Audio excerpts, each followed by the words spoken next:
Jaime Lannister's redemption arc ends in tragedy for Westeros. Welcome back, everyone, to the channel where fantasy meets strategy and nostalgia fuels our digital adventures. Jaime Lannister, the Kingslayer, the Lion of Lannister, a man once hated, feared, and scorned throughout Westeros. A man whose name was spoken with disdain, even in the halls of his own home. But over time, through fire, blood, and love, Jaime Lannister carved out a path to redemption. Yet in the end, his journey, as complex as it was emotional, would not conclude in triumph, but in tragedy, leaving Westeros haunted by what could have been. This is the story of Jaime Lannister's rise, fall, redemption, and final act that broke hearts and shocked the realm. The Kingslayer's curse. Let us start at the beginning. Jaime Lannister was once a golden knight, blessed with good looks, skill with a sword, and the favor of the most powerful family in the Seven Kingdoms. The youngest knight ever appointed to the Kingsguard, Jaime should have been a hero. But that all changed the day he plunged a sword into the back of Mad King Aerys Targaryen, an act that saved King's Landing from wildfire, yet branded him, Kingslayer, forever.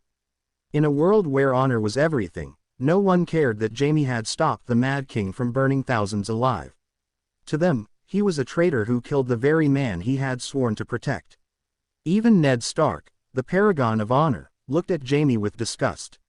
That label, Kingslayer, followed him for the rest of his life.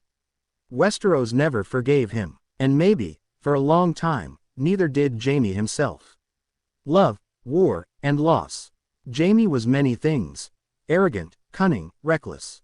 But beneath the swagger lived a tormented man, one torn between duty, family, and love. Especially love. His relationship with Cersei Lannister, his twin sister and secret lover, would define and destroy him. Their love was toxic, consuming, a love that bore 3 children, and a mountain of lies. For decades, Jaime fought for Cersei, killed for Cersei, he lost his honor for her, and perhaps, even his soul. But things began to change after his capture by Robb Stark's forces during the War of the Five Kings. It was in captivity that Jaime Lannister's transformation truly began. The road with Brienne. Enter Brienne of Tarth, a knight in all but name, and the moral compass Jaime never knew he needed. On the road back to King's Landing, Brienne and Jaime began as enemies. She viewed him as a dishonorable man. He mocked her as a naive fool.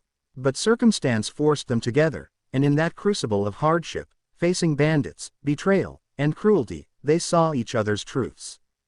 Jaime risked his life to save Brienne from being assaulted. He lost his sword hand, his identity, in the process. The arrogant swordsman had to learn who he was without his title, without his weapon, and without Cersei's shadow looming over him. Their bond deepened in Harrenhal, where Jaime opened up for the first time about why he killed the Mad King. It was not ambition, it was mercy. It was duty, it was sacrifice. And with Brienne, someone finally believed him. This was the birth of Jaime's redemption.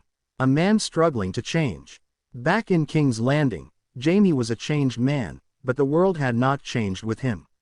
He no longer fit into the mold Cersei wanted. He challenged her, questioned her decisions. He even started pushing for peace, urging restraint as the kingdoms burned. Yet Cersei grew colder, more ruthless, more obsessed with power. While she plotted with Qyburn and the Mountain, Jaime tried to uphold what little honor remained within the Lannister name. He knighted Brienne, fought alongside Jon Snow and Daenerys against the White Walkers.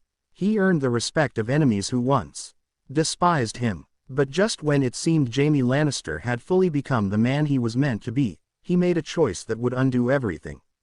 The turn that broke us. As Daenerys Targaryen marched on King's Landing, Jaime received the news: Cersei was in danger. Despite everything, despite his journey, his growth, and his love for Brienne, Jaime left Winterfell to return to Cersei. Why? Some say it was guilt. Others believe it was unresolved love. Maybe, it was the belief that only he could end Cersei's reign peacefully. Maybe he hoped to save her, or stop her. Regardless, it felt like betrayal. Brienne wept as he left. Tyrion begged him to escape with Cersei, to save the innocent and avoid bloodshed. But Jaime was not a hero in the end.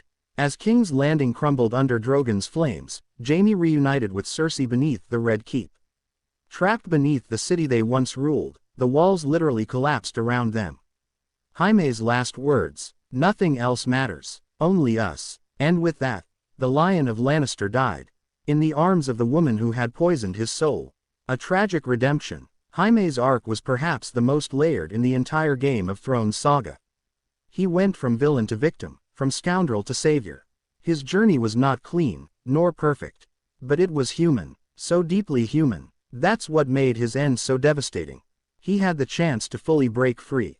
To love Brienne honestly, to fight for justice, to finally choose honor over blood. And for a moment, he did. But in the final chapter, he reverted. Not because he was weak, but because the past never truly lets go. Jaime's tragedy wasn't that he died. It was that he couldn't escape himself. The fallout in Westeros. Jaime's death did more than break hearts. It shattered illusions. Brienne, in one of the most powerful scenes in the series, pens Jaime's entry into the White Book, the Book of Brothers, enshrining his deeds as a knight. She writes not only of his victories in war, but of his sacrifice, his courage, and his redemption. She paints a picture of the man he became, not just the man the world saw. But his death also left Westeros weaker. Without Jaime, Cersei's reign ended in madness. Without Jaime's voice of reason, Tyrion faltered. Brienne grieved, and the people of the realm lost a protector who might have brokered true peace. What could have been? What if Jaime had stayed in Winterfell? What if he had married Brienne, taken his seat at Castle Rock and led House Lannister with honor? What if he had survived to rebuild a better Westeros? We'll never know. But the tragedy lies not in what Jaime did wrong, but in how close he came to doing everything right. Legacy of the Kingslayer. Jaime Lannister's legacy is not just in his titles, not just in his sins. He is a man whose life asked the question, can people change? And his story answers that question honestly. Yes, but not always fully. Not always forever. We loved Jaime because he showed us that redemption is possible. That even those branded with shame can rise above it. That even a Kingslayer can be a hero. But we mourn him, because he never truly believed he deserved that redemption. And in the end, that belief, the one thing he lacked, sealed his fate. Jaime Lannister's redemption arc ended not with glory, but with grief. A golden lion turned gray with sorrow. And though his story ended beneath the ruins of a crumbling kingdom, his journey lives on in the hearts of those who saw the man behind the name. The Kingslayer, the Oathbreaker, the hero who could have been. Jaime Lannister. The tragic fall of Jaime Lannister. If you enjoyed this breakdown of Jaime Lannister's story, be sure to like, subscribe, and turn on notifications for more deep dives into the world of Westeros. Let us know in the comments, was Jaime's ending fair, or the greatest tragedy in Game of Thrones? Until next time, Valar Morghulis.